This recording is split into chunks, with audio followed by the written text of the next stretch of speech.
these students are too modest. Essentially, yeah, what we did was, Lou and I walked into a classroom with 30 students in it, only 2 of whom identified as even musical or musicians, and only 2 or 3 of whom had ever played an instrument at all, really. And we just told them the first day, as Sebastian said, and subsequently for 6 more sessions, or 8 or 12, however it ended up being, to go and compose some music and then perform it 45 minutes later. Without any instruction, no instruction in instrumental technique, compositional technique, or anything else. Simply a task set. And we narrowed the task as the sessions went on with things like genre and other types of considerations, using acoustical spaces. And in fact, the students performed not only in conventional ways, but with all kinds of unconventional techniques and instruments, but again, with no instruction or direction of any kind. And the purpose of the experiment was for us, and hopefully for you guys as well, was to kind of see whether reversing the normal sequence of music pedagogy and beginning with composition, improvisation, and performance before performance technique, music literacy, and other factors like that would perhaps bring a different experience and maybe even a different attitude about music to people who enjoyed music, as I think most of you guys do, but didn't see themselves particularly as musical or as music makers.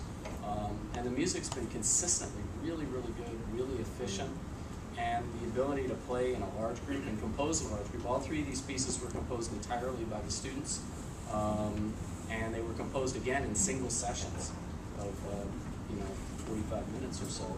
But the music's been consistently extremely musical.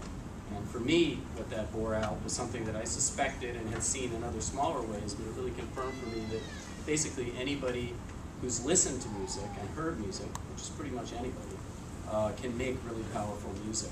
And the music is not essentially technical. The technique, allows you to do certain things, but it also doesn't necessarily allow you to do other things. But the music making is not essentially technical, and it's more expressive and also about being able to listen and respond. So that's it. I just wanted to say I really, really enjoyed the project, and I thought the music you guys made was very, very good.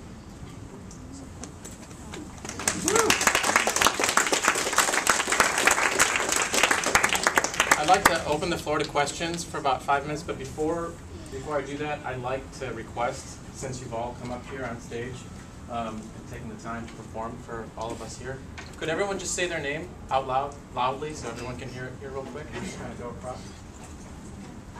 Evelyn, Hannah, Anissa, Dorota, Jocelyn, Tenzin, Paul, Nick,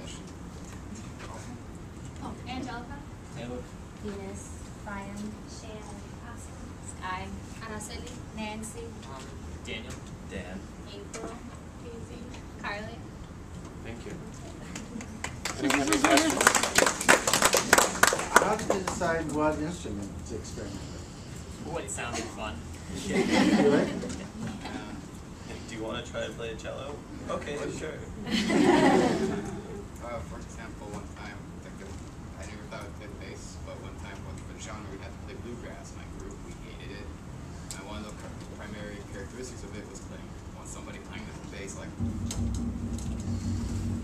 extremely fast. So never played a bass before, extremely soft fingers, and sliced through all of them that day. But yeah, just as we went along. How did you determine for the conductor? Because I was noticing your count and the beat as you go to each person, so each section. So how was that determined? I kind of just made it up. I mean, originally I was only the conductor for one piece, but because of other commitments and other people couldn't come, I got the part of doing all of them. So most of it was from the other pieces that I watched the other people, but it was kind of just whatever sounded good. We would practice it and listen to it and try something, and then at the end people would say oh, I don't think that really worked, maybe we should do this. And so we kind of stuck with that method and found what we thought was best. And for part 2, you said you initially started in small groups. Did you do the compositions in small groups and bring it together to see how it worked out, or did you make the compositions as a whole? It was separate compositions, so we would everyone would make something up during one class period, and then we would listen to it. Then the next class period would be completely different. So these pieces didn't originate from there. These were just when we all came together, we made something completely new together. two or three more questions. Do you now consider yourself a musician, and then what will you do after this? Will you continue to experiment and further your interest in music? Judge, do you want to take that? Yeah. No, actually. I mean, that's for anybody. I'll take that question then. Well, I've played the piano before, but I quit. It's not sad.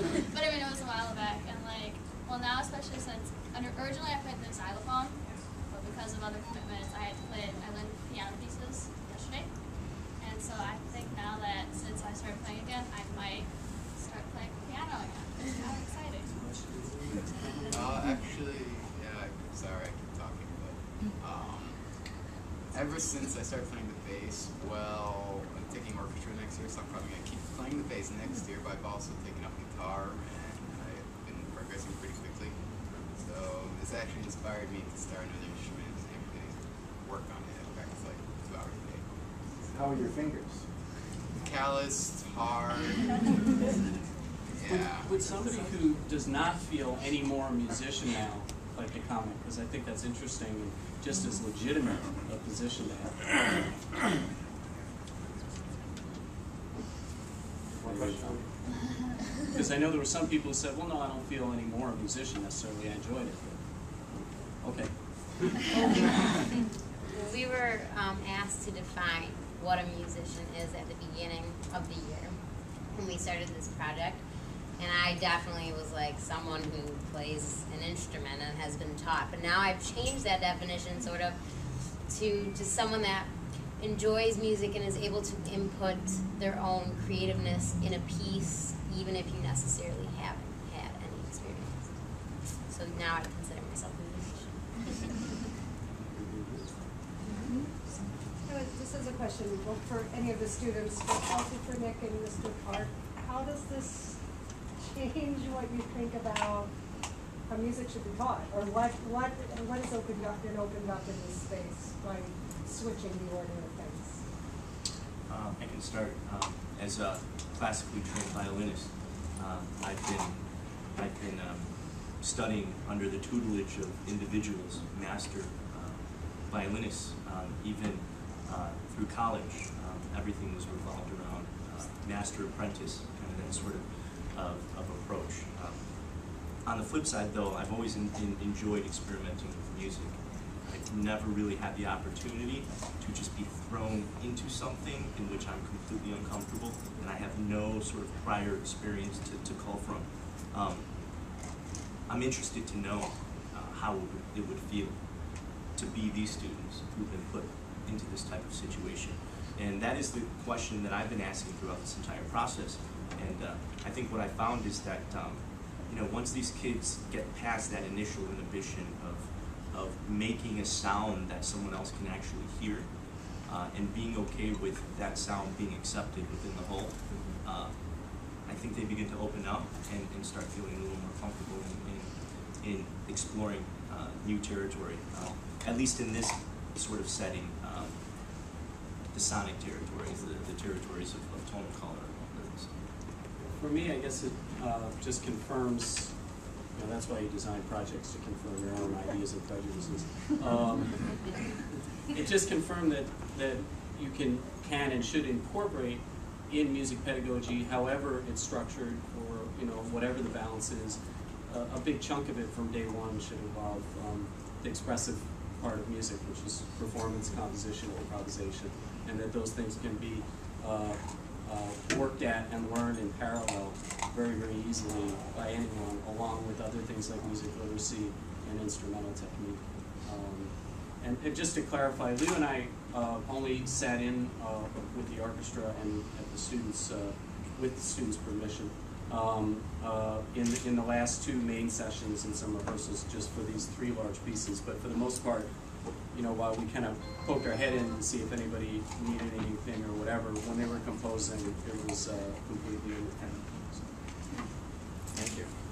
And I certainly shared the frustration that some of these students had, because as a teacher, we kind of look that whole word of engagement, right? We're always looking to our students when they are interacting in some sort of manner.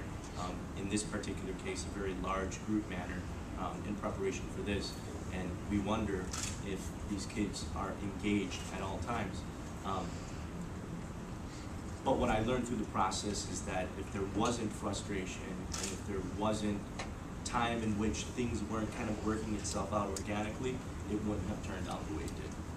So that was very challenging for me. You know, there were many instances where I just wanted to jump in, and there certainly were instances when I did jump in.